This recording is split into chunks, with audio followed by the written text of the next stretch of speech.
Standard 9th ની અંદર આપણે શીખવાનું છે છેદનું સમીકરણ. છેદનું સમીકરણ શું કહેવાય છે કે આ છેદમાં તમને જે સંખ્યા આપી છે એ અસમય સંખ્યા છે 1/3.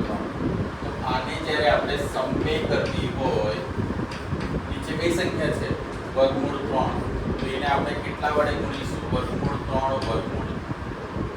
કારણ કે આપણે શીખ્યા હતા, જો આ એક વસ્તુ બધાએ શીખવા જેવું છે, 3 ના 2 પાર્ટ વડે વર્ગમૂળ 3 સરા કેવી રીતે 9 ના શું પાર્ટ પડે? 3 તાલી, એટલે 9 નું વર્ગમૂળ નીકળી શકે એટલે તમે તાલ લખો, પણ 3 નું વર્ગમૂળ નીકળતું નથી, એટલે 3 ના ભાગ શું પડશે? વર્ગમૂળ 3. એટલે જો 9 નું લખવું હોય તો તમે શું લખશો? 3 નો વર્ગ. અને 3 માટે લખવું હોય તો શું લખશો?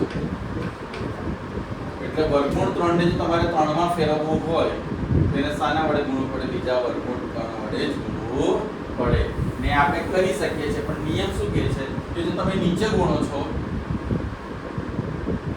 તમારે ઉપર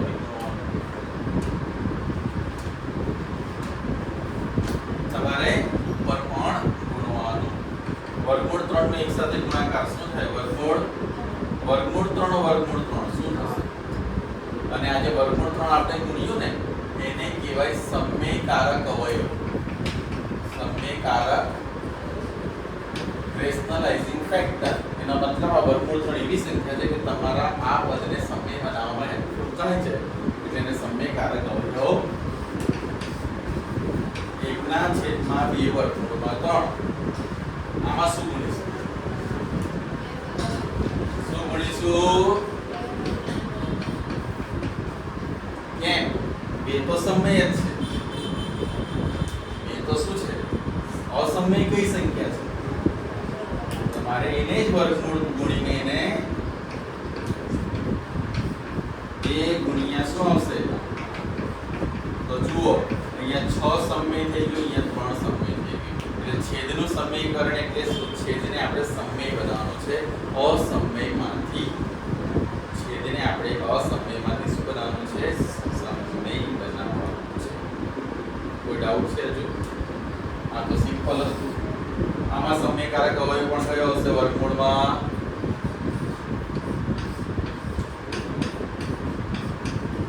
આમાં શું ગણીશું?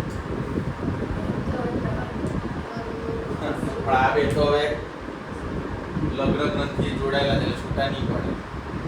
આમાં ગુણાકારમાં 2 અને 3 અલગ અલગ કરી શકો. સરવાળા બાદબાકીમાં તો આ ખતરનાક બંધન છે આ બે. તો તમે 2 અને 3 અલગ અલગ ગણી શકો. તો શું કરવું જોઈએ મારે? સાથે તો છે, શું ગુણવું જોઈએ? તો એના માટે તમારે યાદ રાખવાનું 1/2 વર્ગમૂળ 3 ને મારે જો સમયમાં ફેરવવું હોય તો આ વત્તા હોય તો આપણે ઓછા લઈને ગુણવાનું છે. વત્તા હોય તો શું લઈને? 1/2 ઓછા વર્ગમૂળમાં 3 વત્તા ઓછા યાદ આવે છે? 2 વત્તા વર્ગમૂળમાં 3 2 ઓછા વર્ગમૂળમાં 3. શું કરેલું આપણે? એકવાર વત્તા ને એકવાર ઓછા. તો a² માઈનસ, કાલે જ તમને કહેલું કે કાલના ક્વેશ્ચન બરાબર આવડશે તો આજે તમને મજા આવી જશે, નહીં તો સજા આવી જશે. 2 વર્ગમૂળમાં 3. અહીંયા કોનો વર્ગ લખીશું? 2 ઓછા વર્ગમૂળમાં 3. 2 નો વર્ગ શું થશે? 3 નો વર્ગ શું થશે? 4/3 શું થશે? 1/1. તો છેદ સમય થઈ ગયો. તો સમયકારક અવયવ કયો છે આનો? આનો સમયકારક અવયવ 2 માઈનસ વર્ગમૂળમાં 2 वर्गमूल चलो जो इक्वेशन 1 से मेरा क्या होगा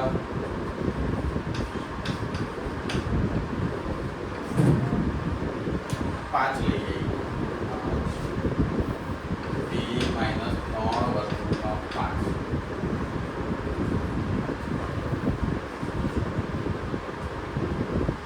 तो शू करी साना वडे गुणीशु 8 प्लस 3 वर्गमूल में 5 8 प्लस 3 वर्गमूल में अहींया माइनस है तो शू लई लेवानुं अहींया हूँ लઉં છું 3 ऊपर पण 3 લઈ લીધા ને तो 3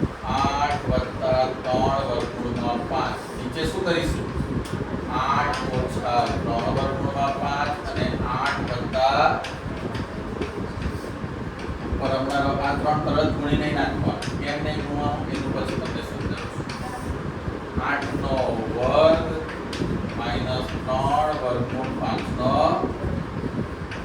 8 વત્તા 3 વર્ગમૂળમાં 5 8 નો વર્ગ શું થાય 3 નો વર્ગ 9 ગુણ્યા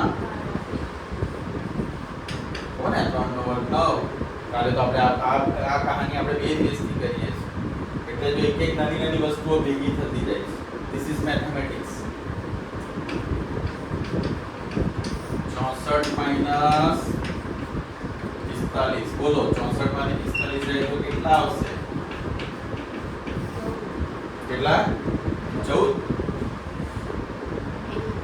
કેટલા આવશે 21 તમારું મેથ્સ બહુ સારું છે 19 કેટલા આવશે પણ ધારો કે અહીંયા 21 આવ્યા હોત માની લો 21 આવ્યો તો આપણે 3 સત્તા 21 ઉડાવી શક્યા પણ અહીંયા નથી આવતું અહીંયા 19 છે 3 વડે 19 નહીં જાય તો આપણે શું કરવાનું આને અંદર ગુણ નાખવાનું 8 તાલી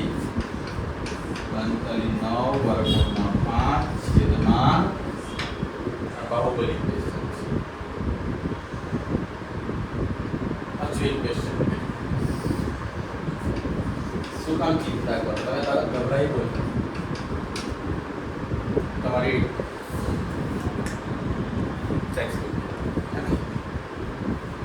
કરવાનું ના હજુ તો આનો સેકન્ડ પાર્ટ કરવાનો બાકી છે સેકન્ડ ગ્રુપ કરા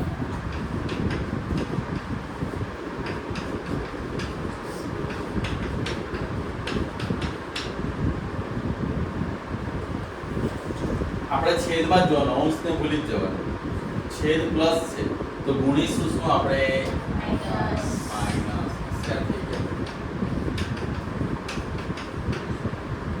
થઈ ગયું હવે જો તમને યાદ હોય તો કાલે શીખવાડેલું કે બંને માઈનસ હોય સેમ નંબર હોય તો આપણે શું કરતા હતા 7 માઈનસ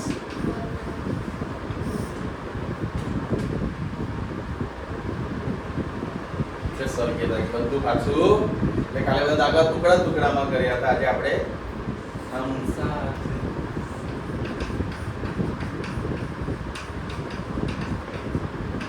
હવે આનું શું થશે ખબર છે ને 7 નો સ્ક્વેર પછી 1 2 3 આપણો રૂલ્સ પછી 7 નો સ્ક્વેર 7 નું શું થશે 14 અને 2 સદમ 14 42 થાય ને તમારા મેથ્સમાં કઈ લગાવતું મને કહેજો કારણ કે તમે લોકો ખતરનાક ના 3 નો સ્ક્વેર 9 √ 5 નો 49 માઈનસ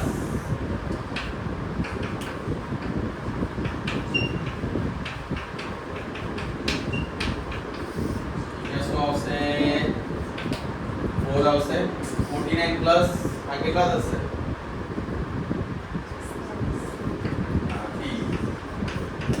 94 થાય આ બેનો સરવાળો 94 નીચે શું આવશે 4 શું આવશે પણ મને હજુ છે એવું લાગે છે કે આ બંનેમાંથી કઈ કોમન નીકળે છે 94 અને 42 માં શું કોમન નીકળે છે 94 અને 42 માંથી શું કોમન નીકળે છે 2 શું કોમન નીકળે છે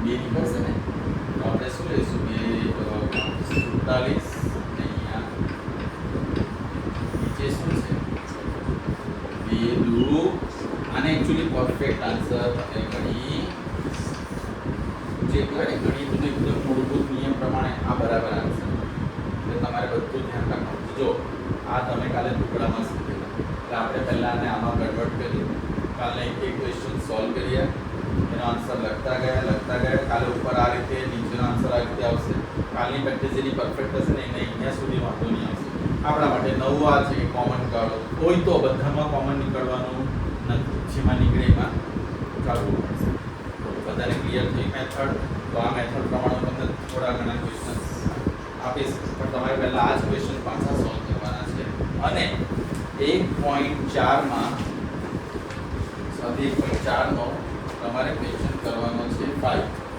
ક્વેશ્ચન 5 1.4 નો ક્વેશ્ચન 5 ઉદાહરણ 17